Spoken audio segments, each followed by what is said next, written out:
ایک تحقیق ہے یونیورسٹی آن ویل، یعنی پہیے کے اوپر یونیورسٹی. وہ کیا ہے؟ وہ یہ ہے کہ مثال کے طور پہ کئی لوگ ہیں، میں نے بھی دیکھا، آپ میں سے جو ٹریول کرتے ہیں اور دیکھا ہوگا کہ جب آپ یورپ جاتے ہیں، یو کے جاتے ہیں یا عرب ممالک میں بھی دیکھا ہم نے کہ جب ٹرین میں سفر کرتے ہیں لوگ، جاب پہ جاتے ہیں، ٹرینیں چلتی ہیں وہاں پر، بہت سے بسیں چلتی ہیں، تو وہ ان کو پتہ ہے روز 40 منٹ ٹرین میں بیٹھنا ہے، روز 40 منٹ بس میں، 50 منٹ بس میں بیٹھنا ہے. وہ 40-50 منٹ میں کچھ پڑھتے ہیں، ایک کتاب ساتھ رکھی ہوتی ہے، جاتے بھی پڑھتے ہیں، آتے بھی پڑھتے ہیں. تو یہ جو تعلیم انہوں نے حاصل کی نا، پہیوں میں حاصل کی ہے، سفر میں حاصل کی ہے، اور اینڈ آف دا ڈے 6 مہینے بعد وہ ڈپلوما کر لیتے ہیں، کوئی امتحان دے دیتے ہیں. مجھے اچھی طرح یاد ہے، ملک یاد نہیں آ رہا، یورپ کا ہی کوئی ملک تھا، تو ہمارے اسلام میں کہتے ہیں کہ میں روز 6 بجے ٹرین میں جاتا ہوں آفس پر اور واپس آتا ہوں. تو میں نے روز 6 بجے، یعنی جو 6 یا 7 جو بھی ٹرین کا ٹائم ہے، میں نے مدرسۃ المدینہ on line, Faizan on line والوں سے کلاس بک کر لی ہے. جیسے ہی ٹرین میں بیٹھتا ہوں اپنا ہیڈ فون لگاتا ہوں، قاری صاحب پڑھانا شروع کر دیتے ہیں، 35-40 منٹ کلاس ختم ہوتی ہے تو آفس آ جاتا ہے، اپنے آفس چلا جاتا ہوں. وہ 30 منٹس میں روزانہ قرآن پاک پڑھ رہے ہیں اور کورسز مکمل کر رہے ہیں. تو یہ ہے مائنڈ سیٹ، اس کو کہتے ہیں چنک آف ٹائمز، وقت کے چھوٹے چھوٹے پیسز. یہ ہمارے پاس پورے دن میں بکھرے ہوئے ہیں، لیکن عقل مند ہو تو ان چھوٹے پیسز سے یا تو دنیا اچھی کر لیتا ہے یا آخرت اچھی کر لیتا ہے. فضول نہیں گزارتا، اتنا ٹائم نہیں ہے میرے پاس. ہم سب کے پاس ایک ہی زندگی ہے، ہم سب کے پاس 24 گھنٹے ہی ہیں. جو کامیاب لوگ ہیں ان کے پاس 48 گھنٹے یا 72 گھنٹے نہیں ہوتے دن کے، وہ 200-300 سال نہیں جیتے. دنیا کے کامیاب لوگ بھی 60-70 سال ہی جیے ہیں، مگر وہ کہاں پہنچ گئے اور ہم کہاں رہ گئے؟ کیونکہ انہوں نے وقت کا صحیح استعمال کیا. وہ کہتے ہیں نا، مسافر شب کو اٹھتے ہیں جو جانا دور ہوتا ہے. جو بڑا سفر کرنا چاہتے ہیں نا، وہ اپنا وقت بہت سفسٹیکیٹڈ، بہت کیلکولیٹڈ طریقے سے گزارتے ہیں. خاص یہ بات سمجھ آ جائے، قرآن بھی یہی کہہ رہا ہے. کہتے ہیں ٹائم مینجمنٹ پر بڑے بڑے سیمینار ہوتے ہیں. میں کہتا ہوں یہ ایک آیت ٹائم مینجمنٹ کے لیے شاہکار ہے کہ اللہ نے ایک آیت میں بتا دیا کہ جو کامیاب لوگ ہیں وہ فضول باتوں کی طرف التفات نہیں کرتے. سمجھ جاؤ کہ اگر کامیاب بننا ہے تو فضول باتیں، خاص طور پہ گناہوں والی باتیں جو میرے کو کچھ دے تو نہیں رہی ہیں، میرے لیے جہنم کا عذاب اکٹھا کر رہی ہیں، تو پھر کیوں جاؤں ادھر بھائی.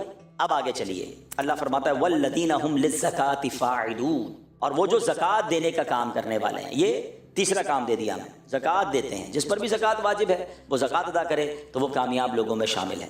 اب چلتے ہیں چوتھے کام کی طرف. اللہ فرماتا ہے والذین هم لفروجهم حافظون الا علی ازواجهم او ما ملکت ایمانهم فانهم غیر ملومین. یہ دو آیتیں ہیں. فرمایا اور وہ جو اپنی شرم گاہوں کی حفاظت کرنے والے ہیں مگر اپنی بیویوں یا شرعی باندیوں پر جو ان کے ہاتھ کی ملک ہیں، پس بے شک ان پر کوئی ملامت نہیں. فمن ابتغى وراء ذلك فاولئک هم العادون. فرمایا تو جو ان کے سوا کچھ اور چاہے تو وہی حد سے بڑھنے والے. یعنی ہم انسان ہیں، ہمارے جسم کے تقاضے ہیں، ہماری کچھ انسان کی پرسنل خواہشات ہیں، لیکن شریعت نے اس کا جائز طریقہ بیان کیا کہ وہ شادی کر کے اپنی ازواج کے ساتھ اپنی اس ضرورت کو پورا کرتے ہیں، اس کے علاوہ کچھ اور غلط نہیں کرتے. آپ کو پتہ ہے دنیا میں کوئی شخص یہ کہہ نہیں سکتا کہ میں کنفرم جنت میں جاؤں گا. انبیاء وہ تو معصوم ہیں، لیکن ہم جیسے لوگ، مگر نبی پاک علیہ الصلوۃ والسلام نے ایک حدیث کے ذریعے جنت کی گارنٹی دے دی. پیارے آقا علیہ الصلوۃ والسلام فرماتے ہیں جس کا مضمون ہے کہ تم میں سے جو شخص مجھے 2 چیزوں کی گارنٹی دے دے میں اسے جنت کی ضمانت. یعنی یہ دونوں جنت کی چابیاں ہیں. آقا نے فرمایا داڑھوں کے درمیان والی چیز یعنی زبان، اور رانوں کے درمیان والی چیز یعنی شرمگاہ، یعنی private part of the body اور زبان. یہ 2 صحیح استعمال کر لو میں تمہیں جنت کی ضمانت دیتا ہوں. ان دونوں کو غلط استعمال مت کرنا. اور اس کا مطلب، اس کا مفہوم مخالف پتہ کیا بنتا ہے کہ ان دونوں کو سنبھالنا سب سے زیادہ مشکل ہے. کامیاب وہ ہیں جو اپنی شرم گاہوں کی حفاظت کرنے والے. قرآن کہہ رہا ہے جو جائز طریقہ ہے اس سے تو ٹھیک ہے، باقی ناجائز طریقے کی طرف نہیں جاتے. تو یہ آج کل کی جو گیدرنگز ہیں، گندی چیزوں کو دیکھنا سننا، پھر انسان کے جذبات بھڑکتے ہیں، پھر انسان غلط کام کی طرف جاتا ہے. نہ کرو ایسا، شیطان کے واروں میں نہ آئیے، اپنی پاکیزگی کا خیال رکھیں کیونکہ انعام بہت بڑا رب نے تیار کر رکھا ہے. ٹھیک ہے جناب، 4 کام ہو گئے. اب آگے فرماتا ہے، فرمایا وہ جو اپنی امانتوں اور اپنے وعدے کی رعایت کرنے والے ہیں، ان کے پاس امانت رکھائی جائے تو امانت پراپر لوٹاتے ہیں اور وعدے پورے کرتے ہیں. بدقسمتی سے بھی بڑا پرابلم ہے، کسی کے پیسے پڑے ہوئے مل جائیں، بندہ کہے تو میرے ہو گئے. کوئی بھول جائے سامنے والا تو ادھر دینے کے لیے کوئی تیار نہیں ہوتا. قرضہ لینے کے وقت اور اسٹائل ہوتا ہے، قرضہ لوٹاتے وقت اور اسٹائل ہوتا ہے. ارے بھائی فکر ہی نہ کرو، تمہارے گھر آ کر دے جاؤں گا. گھر آ کر دے جاؤں گا تو الگ بات ہے، وہ آپ کے گھر کے چکر لگاتا ہے، اس کو جواب ہی نہیں ملتا، فون ہی نہیں اٹھتا. ٹھیک ہے، یہ آپ دنیا میں تو کسی کے ساتھ کر سکتے ہو، مگر قیامت کے دن تو جواب دینا پڑے گا نا. زندگی میں کبھی ایک اصول بنا لیں، آپ کی طرف کسی کا 1 روپیہ آنا نہیں چاہیے. یہ رہ گیا نا تو ہم جواب نہیں دے سکیں گے. سیدی اعلیٰ حضرت امام اہل سنت فرماتے ہیں جو کسی کے 3 پیسے جان بوجھ کر دبا لے اسے قیامت کے دن 700 مقبول باجماعت نمازیں دینی پڑ جائیں گی. 3 پیسے کے بدلے جو 1000 روپے، 2000 روپے، 10,000 روپے، 1 لاکھ روپے پر دبا کے بیٹھا ہوا ہے، زمین پر قبضہ کر کے بیٹھا ہوا، اس کا بنے گا کیا؟ ہم سمجھتے ہیں میں بڑا ترم خان ہوں، میرا کوئی بگاڑ نہیں سکتا. ارے بھائی آپ کو پتہ ہی نہیں ہے. دیکھیں میں آپ کو جو بات کہنے جا رہا ہوں نا وہ بہت بڑی میری زندگی کا نچوڑ ہے، اور میں نے یہ باتیں بڑے بڑے لوگوں سے بھی سنی ہیں جو مجھ سے بھی بڑی عمر کے ہیں. شاید آپ کو ابھی نہ سمجھ آئے، لیکن جو 50 سے اوپر کے وہ میری بات کی تائید کریں گے. آپ ایک بات نوٹ کر لیں، لکھ لیں کہیں، جس نے جس کے پیسے کھائے نا وہ کبھی زندگی میں کامیاب آپ کو نظر نہیں آئے گا. پیسے کھانے والا آپ کو چھپتا ہوا، آپ کو ڈرتا ہوا، آپ کو تباہ ہوتا ہوا نظر آئے گا. اور جس کے کسی نے پیسے کھائے نا اللہ نے اس کو اس سے زیادہ پھر لوٹا دیے. یہ اصول ہے. تھوڑے دن لگتے ہیں، جس کے اوپر ظلم ہوا ہے نا اللہ اسے کھڑا کر دیتا ہے، اور کھانے والا برباد ہی رہتا ہے. اچھا دنیا میں تو برباد رہا، اب آخرت میں الگ اس نے بربادی اٹھانی کیونکہ اس نے اس کا بدلہ دینا ہے. کبھی زندگی میں بندہ کسی کے پیسے کسی کا حق لے کر کامیاب ہو ہی نہیں سکتے. تھوڑے دنوں کی چاندی ہوتی ہے، اس کے بعد ہم نے اس کا ڈاؤن فال ہی دیکھا ہے، اس کا تباہ و بربادی ہوتے دیکھا ہے. تو ایک بات یاد رکھیں، کبھی کسی کا حق میری طرف نہیں آنا چاہیے. وہ اس کو پورا لوٹائے، وہ بھول گیا پھر بھی لوٹائے، معافی بھی مانگے کہ یار لیٹ ہو گیا بھائی معذرت. اور پھر کیا فرمایا، وعدے پورے کریں. ہمارے یہاں تو بھائی تکیہ کلام ہو گیا، تو اسی فکر ہی نہیں کرو، بس کل کر دیتا ہوں، پرسوں کر دیتا ہوں، بس آپ آ جاؤ جمعے والے دن. اچھا یہ بولتے وقت بھی پکا ارادہ ہوتا ہے کہ ہونا نہیں، ڈولی ہی دینی. بتائیں عجیب عجیب نام رکھے ہوئے ہم نے. وہ ایک محاورہ مشہور کر دیا، وہ وعدہ ہی کیا جو وفا ہو جائے، معاذ اللہ. ارے وعدہ ہوتا ہی وفا کرنے کے لیے. آپ کو پتہ ایک بار نبی پاک علیہ السلام کسی شخص کے ساتھ کوئی ڈیلنگ تھی تو اس سے پیسے لینے تھے. اس نے کہا حضور آپ کھڑے رہے میں ابھی آتا ہوں. آپ ادھر ہی نبی پاک نے کہا ٹھیک ہے میں تمہارا ہی انتظار کر رہا ہوں. پیارے آقا علیہ السلام آپ کھڑے ہو گئے ایک جگہ پر سڑک پر. وہ بندہ گیا گھر جا کے بھول گیا کہ میں نے ٹائم دیا ہوا ہے. اس کو 3 دن بعد یاد آیا. وہ 3 دن بعد آیا تو نبی پاک وہیں کھڑے تھے. کہا نوجوان تو نے مجھے مشکل میں ڈال دیا. کہا حضور میں بھول گیا تھا، لیکن چونکہ نبی پاک نے وعدہ کیا تھا کہ میں کھڑا ہوں، آپ آ جاؤ. آپ وہیں کھڑے رہے اور ہم بس میں کل پہنچ رہا ہوں، فکر ہی نہیں کرو تمہارے گھر آ رہا ہوں. ارے بس پرسوں ہو گیا کام. نہیں اب تو کچھ لوگ ایسے ہیں جو جتنی قسمیں کھا لے یقین بھی نہیں آتا ہے. میرا بھی ایک جملہ مشہور ہو گیا، لوگ کہتے ہیں نا تسی فکر نہ کرو. میں نے کہا جو کہتا تسی فکر نہ کرو اس کی زیادہ فکر کرو. وہ ہر بات میں یہ کہتا آپ فکر ہی نہ کریں، ہو گیا کام. آپ ارے آپ ٹینشن ہی نہ لیں. جو یہ کہتا ہے ٹینشن نہ لو اس کی زیادہ ٹینشن لینی پڑتی ہے کیونکہ یہ اس کا تکیہ کلام ہے.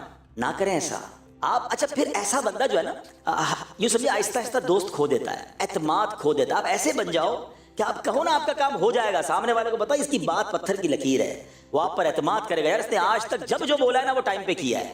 ہم سمجھتے ہیں کہ یار گولی دے کے ہماری گاڑی چل رہی ہے آگے، نہیں چلے گی. آہستہ آہستہ آپ دیکھیں نا دکاندار کون سا چلتا ہے. آپ محلے میں سودا کس سے لیتے ہیں؟ آپ بعض دکاندار ایسے جو مہنگا سودا دیتے ہیں آپ جا کے اس سے لے لیتے ہیں کہ یار یہ سچا دیتا ہے. وہ سستا تو دیتا ہے مگر ملاوٹ کرتا ہے، تو ملاوٹ والے کا کاروبار آگے جا کے بد ہی ہوتا ہے. اور اچھی کوالٹی کا مہنگا بھی لوگ خریدتے ہیں. بالکل ایسے ہی بندہ وہی چلے گا. آپ اپنی آرگنائزیشن میں، اپنے ادارے میں، اپنے جاب پہ بھی آگے جب ہی بڑھیں گے جب آپ سچے ہوں گے. آپ کا ایچ او ڈی کہے گا یار جب بول دیکھو جھوٹ بولتا ہے، جب دیکھو کوئی بہانہ کرتا ہے. آہستہ آہستہ آہستہ آپ ڈاؤن. پھر آپ پتہ کیا کہیں گے، یار پتہ نہیں مجھے کیوں پیچھے کرتے ہیں، مجھے آگے نہیں بڑھاتے، میری تنخواہ نہیں بڑھاتے، میرا گریڈ نہیں بڑھاتے. بھائی آپ کی باتیں ہی سمجھ نہیں آتی. آپ ہر وقت کوئی نئی کہانی سنا رہے ہوتے ہو. سچے رہو نا. اچھا کہانیاں پتہ کون سناتا ہے؟ ایک بات اور زندگی میں یاد رکھیں، ہمیشہ کہانیاں وہ سنائے گا جس کو کہانی سنبھالنی ہوتی ہے. جھوٹے کو کہانی سنبھالنی ہوتی ہے نا. مثال کے طور پہ آپ سے کسی نے پوچھ لیا بھائی آپ 2 دن کیوں نہیں آئے، وہ دادی کا انتقال ہو گیا. اب آپ کو ساری زندگی یاد رکھنا ہے کہ میں نے اپنے چینل میں دادی مار دی ہے. اب 2-3 مہینے بعد آپ نے کہا دادی بیمار تھی تو ایچ او ڈی کہا 3 مہینے پہلے تو انتقال ہوا تھا، بیمار کیسے ہو گئی؟ تو پریشان. جو جھوٹا ہوگا نا وہ ہمیشہ پریشان رہے گا. اچھا کسی نے پوچھا کہاں رہتے ہو، اچھا ذرا بھرم بھی مارنا تھا، اب لیاری بولوں گا تو نہیں میں تو جمشید روڈ پہ رہتا ہوں یا میں بہادر آباد رہتا ہوں. اب ساری زندگی اس دوست کے ساتھ یاد رکھنا ہے میں لیاری میں نہیں رہتا، اس کے سامنے بہادر آباد رہ رہا ہوں. اس کو سچے کو ٹینشن ہی کوئی نہیں ہے. اس کو نیند سے اٹھا کے پوچھو کہاں رہتے ہو، جہاں رہتا ہے وہ بتا دے گا کہاں رہتا ہوں. کیا کرتے ہو تو یہ کرتا ہوں. جھوٹا آدمی مضطرب رہے گا، پریشان رہے گا، فائلیں سنبھالتا ہوا رہتا ہے. جس کے پاس بہت ساری فائلیں ہوں چھپا چھپا کے چل رہا ہو وہ ایسا ہی ہوتا ہے جھوٹا ہے، کیونکہ کسی کو کوئی کہانی سنائی ہوئی ہوتی ہے، کسی کو کوئی. اچھا ہم سمجھتے سامنے والا ہماری باتوں میں آ گیا، سب کو سمجھ آ رہا ہوتا ہے یار یہ گھما رہا ہے، یہ پھرا رہا ہے، چلا ہمیں بھی چلا رہے ہوتے لوگ. مگر ایک وقت آتا ہے جب ہماری جگہ کوئی صحیح آدمی ملتا ہے نا تو ہمیں ٹرمینیٹ کر دیا جاتا ہے کہ جھوٹے کی جگہ نہیں بنتی. یاد رکھو سچے رہیں، سیدھے رہیں، امانت دار رہیں، وعدے نہیں کر سکتے منع کر دیں. آپ کو پتہ ہے دنیا میں کورس کروایا جا رہا ہے آج کل، ہاؤ ٹو سے نو، نہیں کہنے کا طریقہ. نہ کہہ دیں یار، نہ کہیں کہ ہو جائے گا. آپ کسی کو آسرے پہ رکھے ہوئے اور کرنا بھی نہیں ہے، پیار محبت سے سمجھا دیں معذرت خواہ حضور میں نہیں کر سکتا، اللہ آپ کا کام آسان کر دے مگر میں آپ کی مدد نہیں کر سکتا. مدد نہیں کر سکتے منع کر دیں. وہ کسی اور کے پاس تو جائے نا، آپ نے فکر ہی نہ کرو اگلے ہفتے آ جاؤ. وہ بیچارہ قرضے میں ڈوبا جا رہا ہے اور آپ سے امید لگائے بیٹھا ہے، آپ نے دینا نہیں ہے مگر گھمانا ہے اس کو. کام نہیں کر سکتے منع کر دیں. کوئی اور چیز منع کر دیں، آسرے میں نہ رکھے، گولی نہ دے کسی کو، بات کو آگے نہ بڑھائیں. اور بالکل اسی طرح وعدے پورے. اب آگے چلتے ہیں. 5 کام ہو گئے، زیادہ کام نہیں ہوئے نا. اب آگے چلیں. اللہ فرماتا ہے پھر والذین هم علی صلاتهم یحافظون. پہلی آیت کیا تھی؟ قرآن وہ نماز پڑھتے ہیں خشوع و خضوع کے ساتھ. اب اس کا آخری کام کیا بتایا؟ وہ جو اپنی نمازوں کی حفاظت کرتے ہیں، قضا نہیں کرتے، ٹائم پہ نماز پڑھتے ہیں. یعنی نماز کی اہمیت کتنی ہے کہ کامیاب لوگوں کی پہلی کیٹیگری بھی نماز، آخری کیٹیگری بھی نماز. ٹھیک ہے جناب. اب آئیے انعام کی باری آ گئی. دیٹس اٹ, یہی کام تھے. بہت بڑی لسٹ نہیں ہے, میں ریپیٹ کر دیتا ہوں, سب مل کے ریپیٹ کرتے ہیں.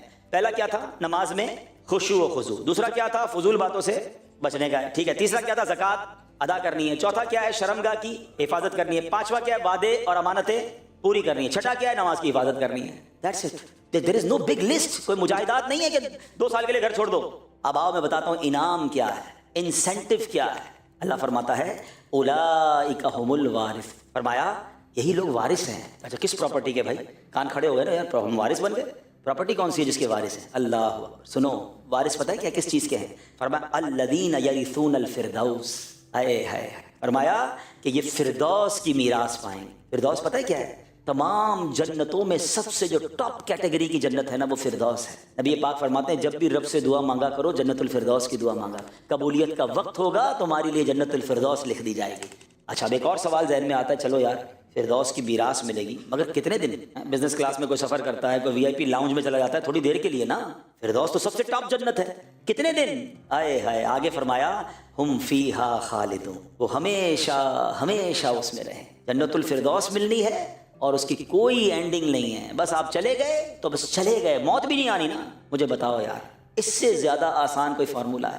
6 کام کرنے ہیں جنت اور اللہ کا وعدہ ہے, کوئی اور نہیں کہہ رہا, قرآن کہہ رہا ہے. تو آج میرے پیارے اسلامی بھائی, میں آپ کے پاس قرآن کا پیغام لے کر, میں بھی نیت کروں, آپ بھی نیت کریں, آج کے بعد کوئی نماز قضا نہیں کریں گے. الحمدللہ رب العالمین والصلاة والسلام على سید الانبیاء والمرسلین. اللهم ربنا تقبل منا انك انت السمیع العلیم وتب علينا يا مولانا انك انت التواب الرحیم. اللهم ربنا آتنا في الدنيا حسنة وفي الآخرة حسنة وقنا عذاب النار. یا رب البیت الطف فیما قضیت وابدل العسر یسر یا اللہ. یا اول الاولین یا آخر الآخرین یا ذا القوة المتین یا راحم المساکین یا ارحم الراحمین ارحمنا نحن الفقراء والمساکین. اے رب کریم, ہم سب کا جمع ہونا اپنی بارگاہ میں قبول فرما. ہم سب کے تمام صغیرہ کبیرہ گناہوں کو معاف فرما. ہماری ہمارے ماں باپ کی اور نبی پاک علیہ الصلوۃ والسلام کی ساری امت کی بخشش فرما. اے اللہ جتنے بھائی آئے ہیں, ہاتھ اٹھے ہیں, تو سب کے نام بھی جانتا ہے, کام بھی جانتا ہے. ہم سب کی مشکلوں کو آسان کر دے. اے رات کے اندھیرے کو دن کے اجالے سے بدلنے والے, ہماری غموں کی رات کو خوشیوں کی صبح سے بدل دے. ہماری دکھوں کی رات کو سکھ کی صبح سے بدل دے. ہماری بیماری کی رات کو شفا کی صبح سے بدل دے. مدینہ طیبہ سے دوری کی رات کو صبح طیبہ سے بدل دے. اے کریم, اے کریم, ہمیں 5 وقت کا نمازی بنا دے. نمازوں میں خشوع و خضوع بھی عطا فرما. فضول باتوں سے ہم سب کو محفوظ فرما. اپنی شرمگاہ اور اپنی زبان کی حفاظت کرنے کی توفیق عطا فرما. ہمیں وعدوں کا پابند بنا دے, ہمیں امین بنا دے. اے اللہ جنت الفردوس کے جن وارثوں کا ذکر تو نے سورہ مومنون میں فرمایا, کریم مولا ہمیں ان میں شامل فرما دے. بلا حساب جنت میں داخلہ ہم سب کا مقدر فرما. رب یسر ولا تعسر وتمم لنا بالخیر یا فتاح وبک نستعین وافوض امری الی اللہ ان اللہ بصیر بالعباد. لا الہ الا انت سبحانک انی کنت من الظالمین. دعوت اسلامی کو ترقیاں اور عروج عطا فرما. صلی اللہ تعالی علی خیر خلقہ محمد وآلہ وصحبہ اجمعین برحمتک یا ارحم الراحمین بحق لا الہ الا اللہ محمد رسول